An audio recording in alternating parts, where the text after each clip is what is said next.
Na tai ką, labas rytas visiems. Tikiuosi jūsų rytas geresnis nei mano. Vakar iki 2:30 nakties kėliau vakarykštį video.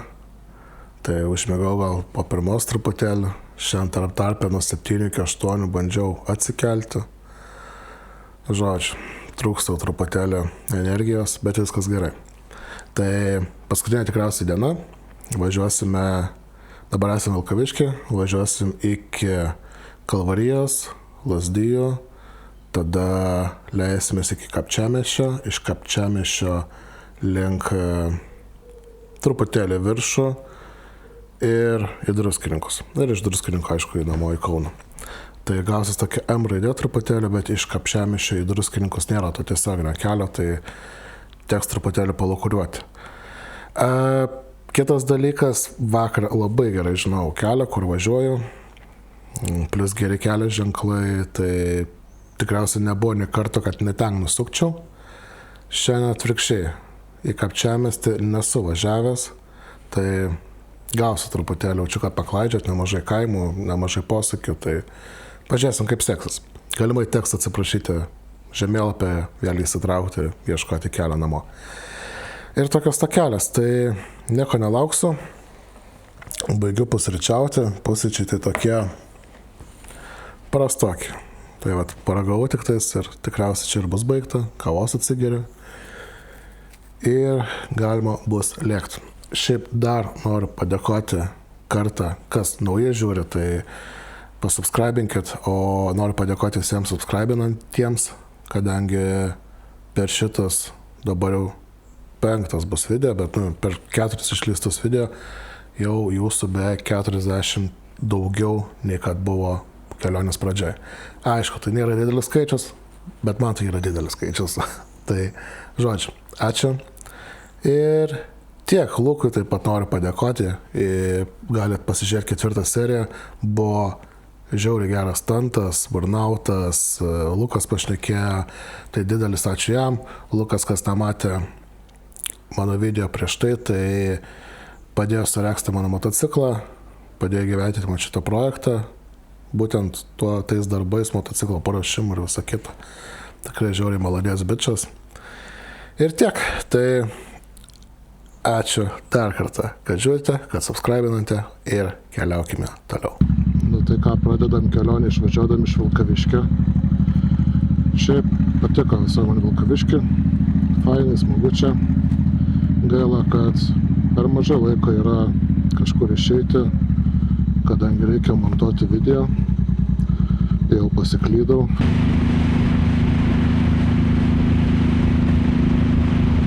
Trumpam užsukom į Kalvariją. Turi labai gražią aikštę. Tai pačią Kalvariją tikriausiai visi žino iš to, kad mes pro ją pravažiavom važiuodami į Lenkiją. Bet iš tikrųjų tai tikrai vertėtų aplankyti šitą miestelį sekmadienį, kadangi būtent tada jisai pražysta, nes daugumą iš mūsų žinom, kad, Kalvarija garsėja dideliu turgu. Tai tikrai verta jau užsukti, perspėju, nepirkit peilių arba puodų komplektų iš tamsesnio gymio žmonių, nepirkit tiesiog, nereikia. Ir tiek. Tai šiaip dar pats miestelis iš istorijos pusės tai garsėja sinagogų kompleksu. Bet tiek, gražus, paprastas miestelis, įdomus, žmonės spalvingi, viskas ok. Ir viskas, mes šiandien susėdim, važiuojam link Lazdijų.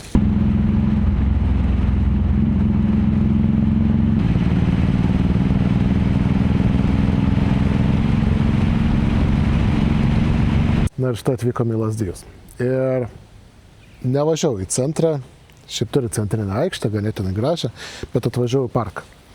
Parkas man patinka tuo, aš čia dažnai šiaip tenka praseit, parkas patinka tuo, kad turi tikrai labai didelę sceną.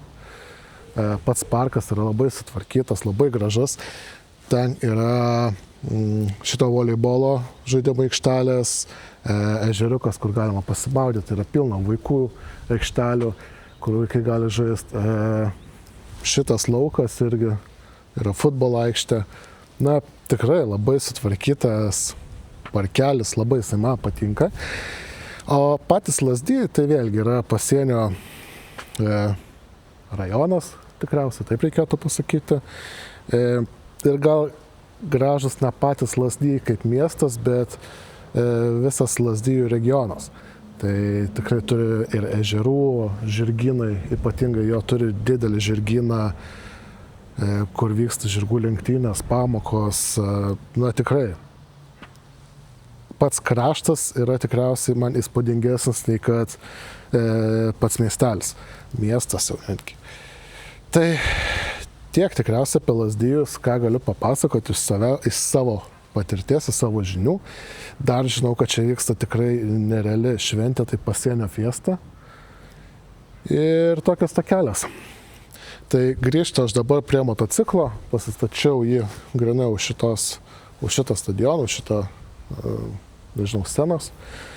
Ir trauksim jau žemėlapį, nes net neįsivaizduoju, kur toliau važiuoti. Kitas dalykas, ko bijau, tai yra lietus, kadangi visą kelią mane lydi tikrai negražus debesis ir šiandien turėtų pradėti lyti. Tai nežinau, tikriausiai dabar susimatysim tik tai Kapčiamiestyje ir viskas, ir tada jau lėksim iki Druskininkų kuo greičiau, nes tikrai nesinori sušlapti, gauti lietaus, arba blogiausia atveju kažkur sustoti ir stovėti, kol praeis lietus. Nors šiaip žada iki pat vakaro, tai blogiausia atveju teks važiuoti per lietų. Tai tiek apie Lazdijus ir to jau susitiksime kur? Kapčiamiestyje. Gerai, tai dabar stoju atsisukęs į šiaurę, atvažiavomės iš to galo, tai kaip ir jo logiška, tada važiuosim dabar priešingą pusę, važiuosim į tą pusę, čia kaip tik vaikų žaidimų aikštė. Rimtai. Man jau viskas būčiau jau sulūžęs. Važiuosim į tą pusę, tai išvažiuojam iš parko, sukam į kairę, tada važiuojam iki Veisiejų, iš Veisiejų leidžiamės į Kapčiamiestį ir iš Kapčiamiesčio į Leipalingį. Iš tikrųjų pagalvojau, kad Druskininkų net nesieksiu, nes per čia aš ir atvažiavau. Tai greičiausiai per Leipalingį tiesiog ir kils, o gal į Kauną. Tai visai nedaug jau kelionės liko. Galime bandyti važiuoti. Gerai, tai kas mane neramina, tai kad aš iki Veisiejų kelią žinau. Ir aš visą laiką į Veisiejus važiuodavau per, man reikėtų per miestą. Žodžiu, gal bandau aš įsukt. Seiniai. Jo, tai man į kairę tikriausiai sukti dabar reikėtų. Gerai, tai man atrodo, kad man reikėtų čia nusukti. Bet aš nesu įsitikinęs. Bandau pasiekti Veisiejus, vis tiek čia nėra ko blūdėti. Eilinį kartą galvoju, kad ne ten važiuoju, nors ten važiuoju. Gerai, yra ženklas, vadinasi, nepasiklysim. Šiaip eilinį kartą buvau sustojęs, tikrinau pats save, ar tikrai ten važiuoju, nors kaip ir giliai širdelėje žinau, kad gerai važiuoju. Tai tiek, tai Kapčiamiestis už 11 km. Galim po truputėlį savo važiuoti. Kapčiamiestis. Tai va, atvažiuom į Kapčiamiestį. Tikriausiai, kad 510 metų Kapčiamiesčiui. Čia matosi kažkoks turgelis, biškai vyksta parduotuvė. Čia sena, tai tikriausiai vakar irgi šventė. Ir čia yra berods Emilija Pliaterytė. Bijau, kad blogai bus su pavardę ištaręs, bet to jau matau pavardę. Pliaterytė. Tai Emilija Pliaterytė, dar kitaip žinoma kaip lietuviškoji Žana Dark, yra šitame miestelyje palaidota. O dabar Kapčiamiestis tikriausiai skamba daugiausiai dėl to, kad čia nori daryti poligoną. Tai, nežinau, manau, tai yra politinis klausimas, jo neaptarinėsiu. Ir mes važiuojam tikriausiai dar leidžiamas į apačią nuo kalno, nes ten pačiau ženklo Leipalingio prieš tai turėtų būti jisai kažkur arba ten. Šiaip pats Leipalingis, tai turėčiau nusileisti ir vėl grįžinėti tarsi atgal per tą galą, nes ten kažkur Leipalingis turėtų būti. Tai tokias takelės, sėdu ir važiuojam toliau.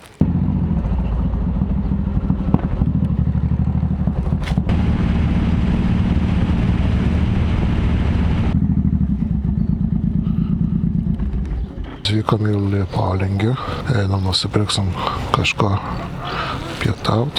Šiaip apie Leipalingį daug ko nieko nepapasakosiu. Tiesiog gražus miestelis, per kurį per šią kelionę pravažiavom jau 3 kartą, kadangi pravažiavom į Druskininkus, iš Druskininkų ir dabar vėl šalia Druskininkų grįžtant. Tai va tokias takelis. Nežinau, linkėjimai visiems leipalingiečiams, kad žiūrite. Einu, apsipirksiu nemniuką ir keliausim paviškį link namų pusės.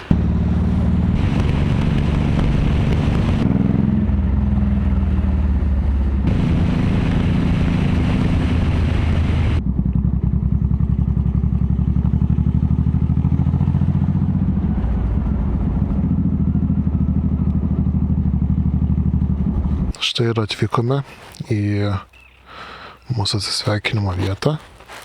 Tai, manau, keliaujam ant suoliuko, pasigaminsim maistuką, pašnekėsim truputėlį, atsisveikinsim ir tiek. O šita graži vieta tai yra Kauno Marių regioninis parkas. Esame prie Marių ir vandens statulų paroda lipantis iš vandens. Tai gerai, aš viską susirašiu ir tai jau susitiksime. Gerai, tai kol keičiasi vanduo, arba tai papasakos, ką mes šiandien valgysim. Tai šiandienos planas yra paskepti šoninę ir pupeles. Tai tiesiog apsiskrudinsiu šoninę, įsipilsiu pupeles, viską pamachliuosiu, kaip sakant, ir turėtų visai skaniai gautis. Dar pasiėmiau sultyčių ir Leipalingį labai įdomų minkštą batoniuką. Tai puikiai tiks prie mūsų troškinio. Na, o kol kaista vanduo, tai truputėlį apie pačią kelionę. Tai tikslas visos kelionės - ne kažką aplankyti, ne kažkur sustoti, ne kažką pamatyti, o apvažiuoti Lietuvą. Apvažiuoti Lietuvą nesinaudojant navigaciją. Tai, manau, visai gerai pavyko. Tikriausiai sunkiausia kelionės diena tai buvo antroji diena, kai visą dieną lyja. Tai tiesiog gal sunki tuom, kad turi visą laiką lėkti, skubėti. Nėra to tokio laiko pasimėgauti kelionę, kadangi skubi tiesiog apvažiuoti tą Lietuvą. Tai iš tikrųjų gal kiek vietos trūko motocikle. Kai sakau vietos, tai trūko krepšių. Trūko vietos pasidėti daiktam, nes vis tiek jau turėjau vežtis ir kuprinę. Kas liečia šiaip motociklą, tai viskas super. Kaip ir prieš tai kažkada sakiau, kiek per riebus mišinys, tai tenka važiuoti aukštesnėm apsukom. Ar kartočiau su šitu motociklu kelionę aplink Lietuvą, nežinau. Gal jau žiūrėčiau į kažką labiau kelioninio, labiau cruiserio. Ta pati Harley, Street Glidas, Road Glidas, Goldwingas, Honda. Nu, vat kažką jau tokio galbūt norėčiau. Norėčiau vien dėl to, kad patogumas nuo vėjo, patogumas tų pačių daiktadėžių yra, nu, yra plius. Kas su šitu motociklu gerai? Trumpiem ratukam, taip iki 200-300 km, viskas ok. Jeigu reikėtų keliauti kelias dienas, pagalvočiau. Kai gerai paskaičiuoju, ką? Gerai, tai tikslas susipjaustyti kuo mažesniais gabaliukais, dėl to, kad jie galėtų gerai apskrusti, na ir būtų patiem fainiau ir maloniau valgyti. Gerai, tai susipjaušiu šoninę, viską susidėjau į keptuvę ir kol kepa galim toliau pašnekėti. Pačią visą kelionę aš pats vertinu, sakyčiau, geri 7 iš 10. Ko trūko, tai trūko laiko. Laiko ir miego. Sekantį kartą, ką daryčiau kitaip, tikriausiai, kad pirmą atlikčiau kelionę, viską nufilmuočiau, o tada grįžęs viską suredaguočiau ir po biškį kelčiau. Nes dabar buvo toksai ganėtinai didelis įsipareigojimas, kad turi grįžti, būtinai suredaguoti ir turi būtinai kelt. Visa kita, ką aš man patik, tiek tas lietus, tiek pasiklydimai, visa kita, tai yra savotiškas experiences, kuris man už kur aš esu už. Ja. Šoninę jau apkepėm. Ką dabar reikia padaryti? Tai sudarti mūsų pupeles. Pasimažinam ugnį, viską gerai vėl išmaišam ir viskas. Leidžiam dabar truputėlį pavirti, paragausim, dar turiu druskos su pipirais pasiėmęs, jeigu reikės dasidėsiu, bet nemanau, nes šoninė šiai buvo gan gerai, atrodo, kad išmaksavota, lengva, easy, gamtoj pats tas. Ką dar galima padaryti, tai Norfos parduotuvėje būna jau pakeptos visai nieko šoninės. Aš ją šiai būna, kad tiesiog dar kartą keptuvėje pakepu ant laužo ir su pupelėm irgi sumaišau, tai visai irgi skaningavus. Pažiūrim batoniuką. Batonas tai tiesiog batonas. Šitą košę makalošę irgi stenkitės gan dažnai maišyti, kadangi linkę prikepti prie dugno, tai tikrai nenorit, kad po to reikėtų gramdyti ar kažkas tokio, tai pamaišykit. Kitas reikalas, dėl ko šitos kameros vaizdas yra žymiai tamsesnis nei kad šitos kameros. Tai šios kameros ND filtrą pamečiau. Pamečiau aš jį tada, kai buvom išvažiavę iš Biržų ir pasiklydau. Tai realiai, kai vėl grįžau prie Biržų, prie Rinkuškių išlindau, jau filtro nebebuvo. Tai gal per kokią duobę, gal nuo vėjo, gal, gal nežinau. Tiesiog nusipūtė. Tai šitą turiu paskutinį 64 tamsumo. Jis ganėtinai tamsus. Lyginant su šitu, dabar čia yra uždėtas 16 stiprumas, kuris, ganėtinai natūraliai atrodo. Kaip žinoti, kad mūsų troškinys yra paruoštas valgymui. Tai reikėtų žiūrėti į padažą, ar jisai ganėtinai tirštas, nes jisai turėtų sutirštėti, kadangi vanduo išgaruoja. Tai realiai iš tikrųjų nėra to kažkokio auksinio viduriuko. Žiūrėkite taip, kad jums atrodytų tos konsistencijos, kurią norėtumėt valgyti. Na ir viskas, mūsų kaubojiškas troškinukas paruoštas. Ką skanaus, bandome ragauti.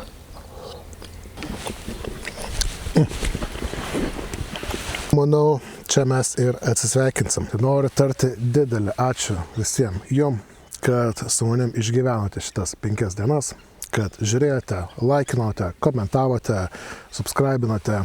Tai tikrai, jeigu ne jūs, nebūčiau važiavęs, nebūčiau stengęsis, nebūčiau filmavęs, nebūčiau kiekvieną vakarą redagavęs ir nes prisišnekėjau. Tai realiai tikrai visą tai, kaip viskas darosi, kaip stengiuosi dėl garso, kaip stengiuosi dėl vaizdo, viskas vyksta dėl jūsų. Tai mainais tikrai paprašysiu, kas nesubscribina, dar pasubscribinkit. Šitų kelionių dar tikrai bus panašių. Dabar artimiausią kelionę tikriausiai turim į Albaniją. Aišku, iš tenai gal visko visiškai nerodysiu, nežinau, galbūt tik tais maistą vienoje serijoje, kitoje serijoje kažkokias lankytinas vietos gražias ir visa kita. Na bet, žodžiu, tai truputėlį gaila, jau pripratau su jumis bendrauti, bet laikas atsisveikinti ir iki kitų nuotykių. Tai ačiū, kad žiūrėjot.